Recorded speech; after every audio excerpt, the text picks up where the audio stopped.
Bonjour et bienvenue dans nos perspectives financières d'aujourd'hui.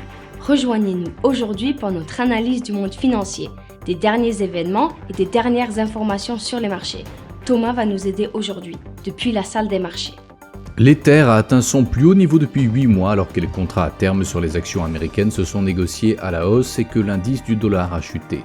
L'activité mondiale des usines s'est affaiblie en mars, les consommateurs ressentant la pression de la hausse du coût de la vie ayant réduit leurs dépenses, selon des enquêtes.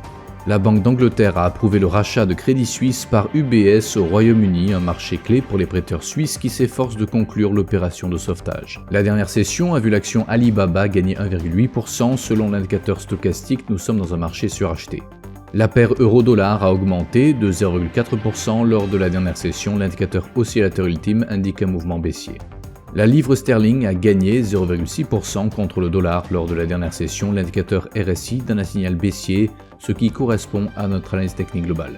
Le dollar australien a chuté de 0,4% par rapport au dollar américain lors de la dernière session. L'indicateur Williams indique un mouvement haussier. L'évolution ADP de l'emploi aux États-Unis sera publiée à 12h15 GMT, le PMI ISM des services aux États-Unis à 14h GMT, les ventes au détail en Italie à 9h GMT, les commandes d'usines en Allemagne seront publiées à 6h GMT, le PMI des services de la Jibun Bank au Japon à minuit 30 GMT, l'investissement dans les obligations étrangères au Japon à 23h50 GMT. Nous espérons que vous avez apprécié nos perspectives du marché d'aujourd'hui. De la part de toute l'équipe, nous vous souhaitons une journée de trading productive.